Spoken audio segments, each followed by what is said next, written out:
네, 안녕하십니까. 미래탐구원목관에서 신도림고 1학년 내신 담당하게 된 이호준입니다. 간략하게 제 소개를 먼저 드리면 연세대학교 학부 졸업하고 현재는 국어교육대학원 석사 과정에 있고요.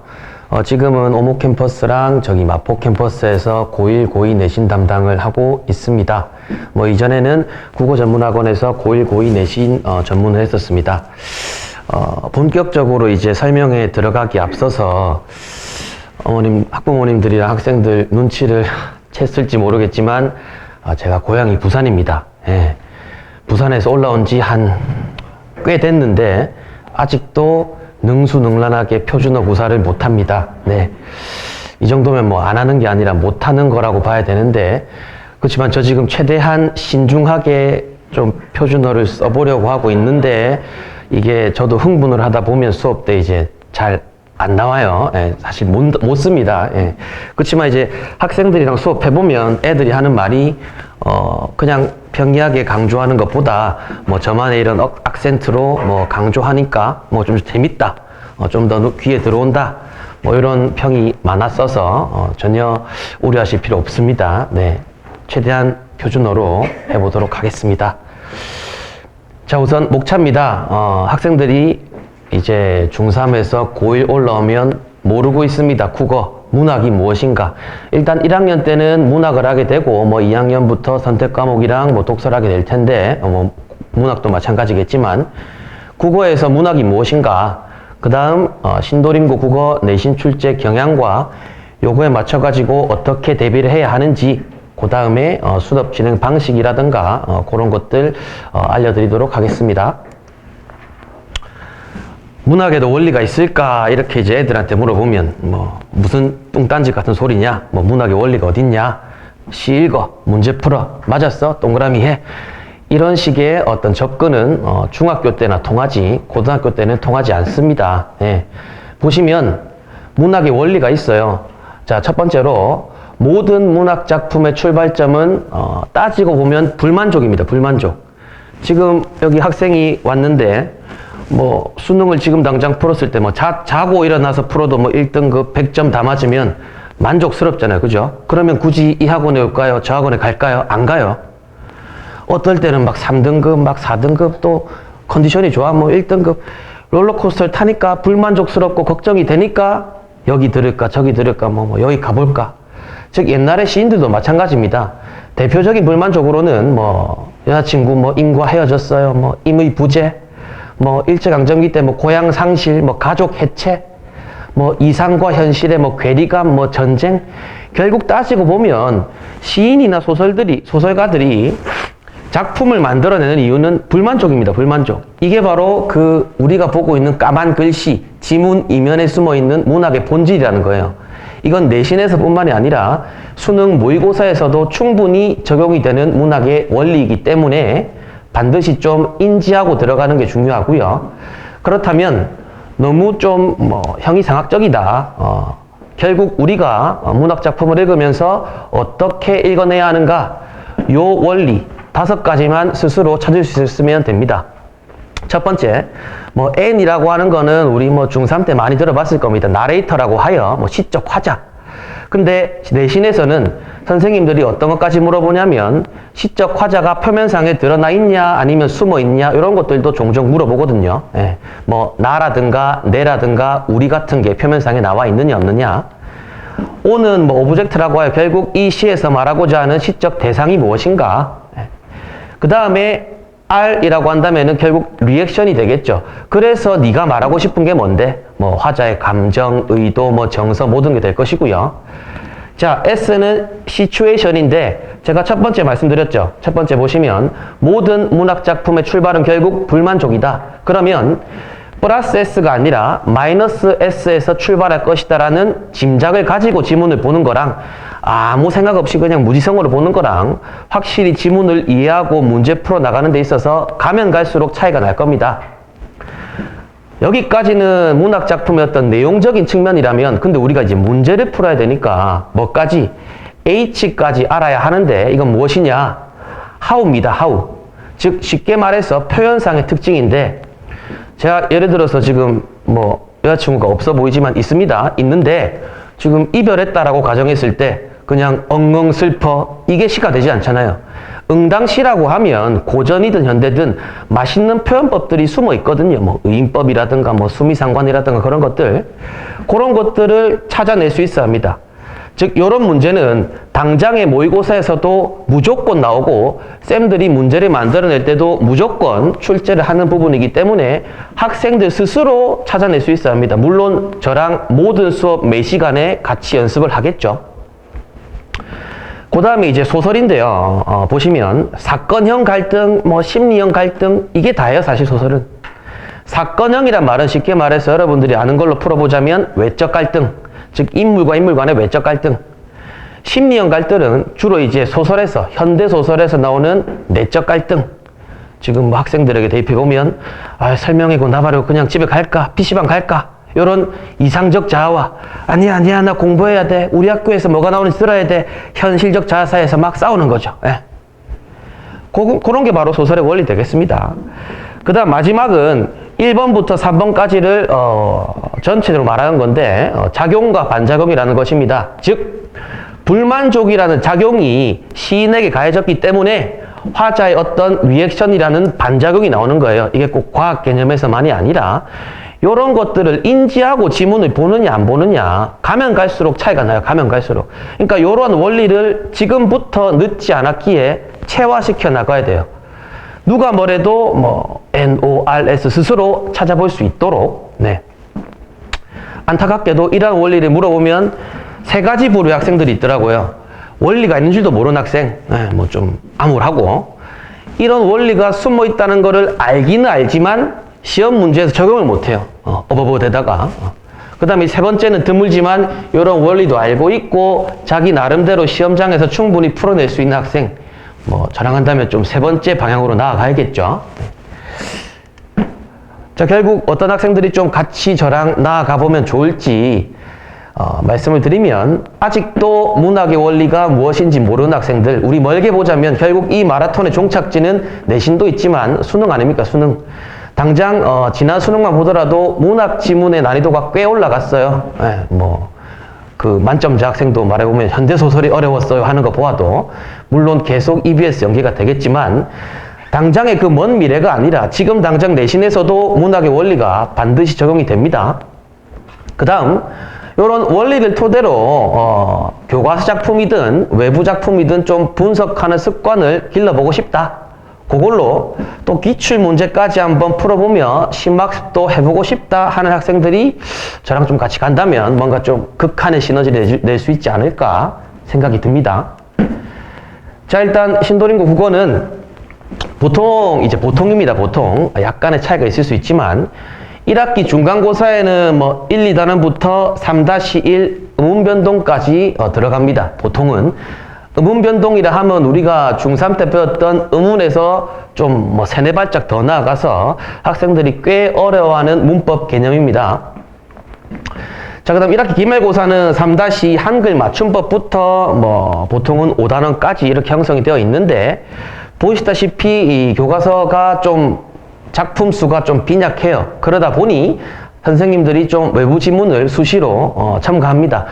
시험지 자체에서도 낼 수가 있겠지만 유인물로도 많이 뿌리는 추세이기 때문에 그런 것까지 한번 대비를 해야 한다는 점.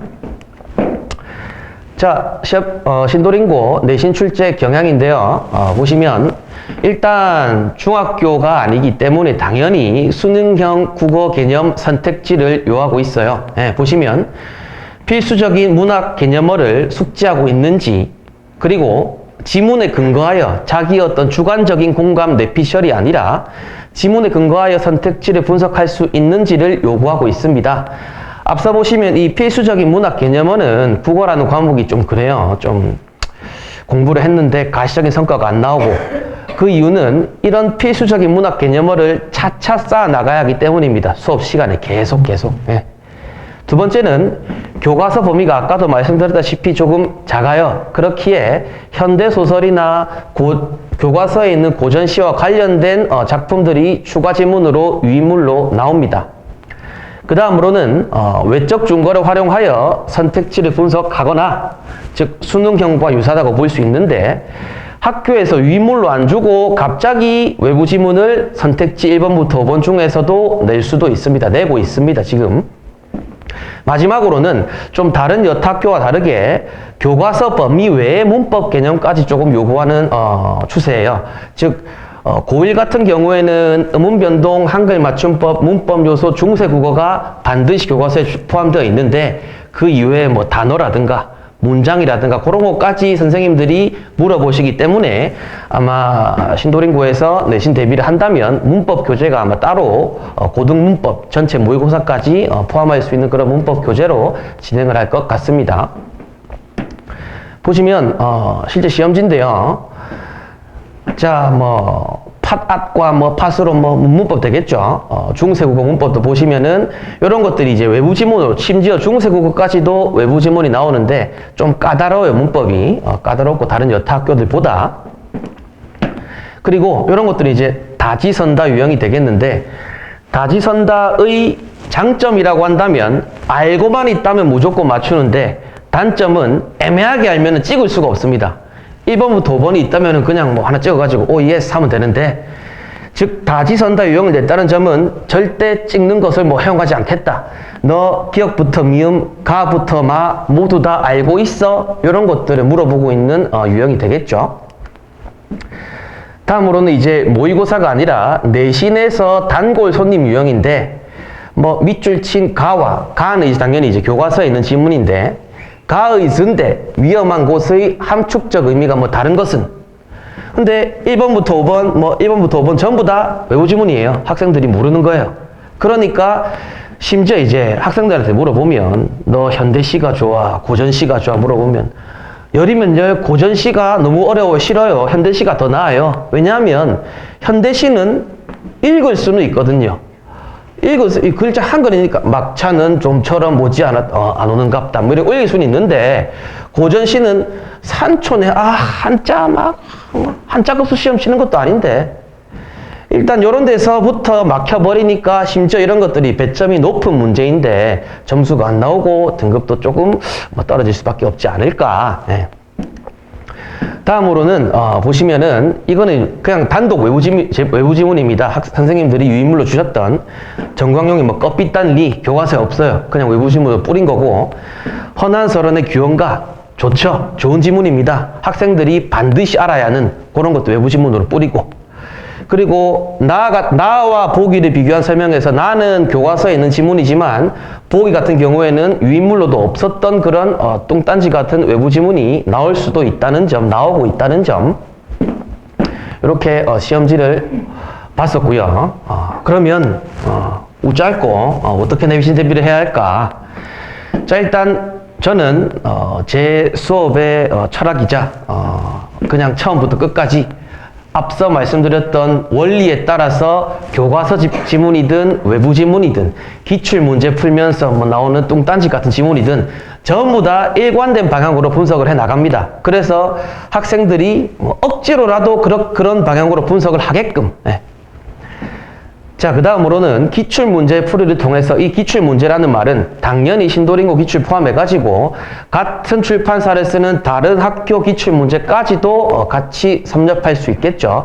그럼으로써 자주 등장하는 외부 지문까지도 한번 같이 분석을 해 나갑니다. 그러다 보면은 운이 좋으면 몇 개 걸리는 것이고 이게 선생님들이 내는 그냥 외부 지문은 저도 알면은 좋겠죠. 근데 제가 무당이 아니기 때문에 많이 볼 수밖에 없어요. 학생들도 고전시가 많이 읽고 그러면서 눈에 익어야 돼요. 친근해지고 고전시가는. 다음으로는 문학 개념어라는 건 제가 앞서 말씀드렸다시피 계속 쌓아 나가야 되는 겁니다. 문학 개념어가 한두 개가 있는 게 아니기 때문에 개념어만 알아서도 안 되고 이 개념어를 지문에서 연결까지 시킬 수 있어야 합니다. 그 다음으로는 간간히 등장하는 뭐 어휘나 사자성어까지 그리고 학교 유인물 같은 경우에는 빈칸 테스트로 지속적으로 반복 학습을 해 나가야겠습니다. 자 마지막으로 제가 가장 강조하고 싶은 부분인데 모의 중간 기말고사를 실시합니다.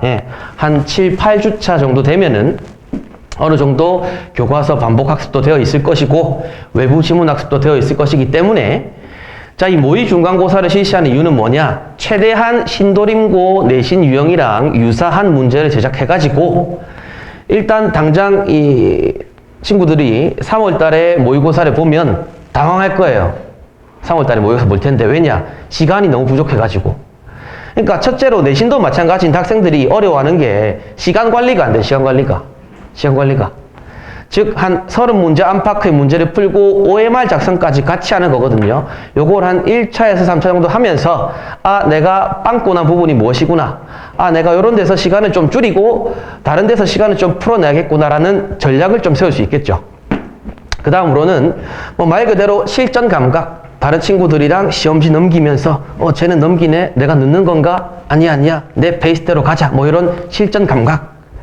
그 다음으로는 결국 이 신도림고 문제가 크게 막 변별도가 막 있는 게 아니기 때문에 다른 학교도 마찬가지겠지만 실수를 최소화해야 됩니다. 실수를 1등급도 한 8, 9명 정도로 끊기기 때문에 좀 어렵죠. 그러니까 최대한 실수를 줄여나가 보자. 실전 감각을 익히면서 이런 식으로 1차에 3차 정도 모의 중간고사를 실시함으로써 이런 누적된 결과를 뭐 어머님들께 학생들께 계속 상담을 해 나가야겠죠. 보시면 이런 것들은 이제 아까 많이 보셨던 시험 유형이죠. 여기 이제 학생들에게 과제로 내주는 기출 문제에 포함되었던 지문들입니다. 저는 이 학생들이 있어서 이런 말 하면 좀 그렇긴 모르겠지만 애들 괴롭히는 걸 좋아합니다. 이 괴롭힌다는 게 막 뚝딱 패고 그런 게 아니라 문제 양으로 그냥 막 괴롭히는 거예요. 이걸 어떻게 다 풀어요? 풀기만 해. 그럼 만점받게 해줄게 라는 마인드이기 때문에 즉 일단 기본적으로 원리에 따라서 암기와 이해가 돼 있다면 그 다음 결국에는 문제 푸는 거예요. 문제 푸는 거. 보시다시피 이런 문제 유형도 충분히 다를 수가 있겠고 이런 거 같은 경우에는 보기를 통해서 지문과 외적 증거에 따라 지문 문제를 풀어나가는 연습. 그 다음으로는 아까 말씀드렸던 다지선다 유형도 기출지문에 포함이 되어 있고요. 그 다음으로는 뭐 종종 나오는 뭐 서술형 같은 것들도 충분히 대비를 해 나가야겠죠. 그리고 뭐 학생들이 조금 놓쳤을 부분이 있을까 해서 뭐 이런 외부 지문 손필기까지도 주면서 최대한 좀 같이 가보자. 좀 잘해봐라. 복습 좀 해봐라. 네. 그 다음에 이런 것들은 이제 문법이 들어간다고 했을 때 매주 수업 전에 빈칸 테스트 또는 서술형 테스트를 진행합니다. 문법은 결국 암기만 되어 있다면은 틀릴 일이 없어요. 막 약간 수학 같은 부분이기 때문에 수학도 공식 알고 있다면은 적용해서 문제를 풀어낼 수 있듯이 국어에서 유일하게 배경 지식이 적용이 되는 부분이 문법. 그래서 알고만 있다면 암기만 하고 있다면 충분히 풀어낼 수 있기 때문에 이런 것들은 반복 학습하여 뭐 잠꼬대하면서도 막 할 수 있도록 문법 개념을. 자, 마지막으로는 수업 진행이라든가 학생 관리인데 일단 기본적으로 큰 틀은요 한 4, 5주차 정도까지는 교과서 진도 개념을 좀 반복적으로 익히고 물론 테스트도 계속적으로 보겠죠. 외부 지문도 포함합니다. 그 다음으로는 이제 6, 7주차 정도가 넘어가면 추가되는 외부 지문, 학교에서 뿌리는 유인물들 그런 것과 함께 기출 문제라든가 개별적으로 오답풀이를 하고 모의 중간고사 같은 것들도 진행을 하겠죠. 마지막 수업에서는 당연히 신도림고 기출까지 포함해가지고 전반적으로 분석 심화학습을 진행할 겁니다. 뭐 학생 관리 같은 경우에는 당연히 매일 수업 끝나고 나서 어떤 진도라든가 뭐 수업 진행 방향, 과제 수행 여부 같은 것들이 피드백이 갈 것이고요. 그 다음 학생들에게 유튜브 영상으로 복습용 그런 것들까지도 진행이 될 겁니다. 네. 자, 수업 시간은요, 일단 3월 8일부터 첫 스타트를 끊는데 6시부터 9시까지가 정준대 사실은 4시간으로 보시면 됩니다. 6시부터 10시. 왜냐하면 9시부터 10시는 학생들이 좋든 싫든 그냥 제 마음대로 클리닉을 진행할 것이기 때문에 강제로 결국 6시부터 10시까지라고 봐주시면 될 것 같고요. 교재 같은 경우에는 기본적으로 신도림고 출판사를 바탕으로 해서 아까 말씀드렸다시피 이 내용편에 문법이 조금 과다하게 많기 때문에 범위가 그렇다고 막 뭐 까다롭다라고 말할 수도 있겠지만 그렇게 문법 교재 같은 경우에는 추가로 또 제작이 될 겁니다. 이제 고 문법 교재만 본다면 내신뿐만이 아니라 고등 국어 문법까지도 전부 다 포괄할 수 있는 그러한 개념이 되겠고요. 이렇게 진행을 하시고 할 겁니다. 결국 다시 한번 강조드리고 싶은 건 지금 이제 원리를 습관체화시켜야 되고 그거를 저랑 이제 반복적으로 숙달하다 보면 실력이 쌓일 것이며 결국 풀어내는 것은 학생들이 실력을 결과로 시험장에서 풀어내야겠죠. 결과로 풀어낼 수 있게끔 최대한 옆에서 같이 도울 수 있도록 하겠습니다. 지금까지 이호준이었습니다. 감사합니다.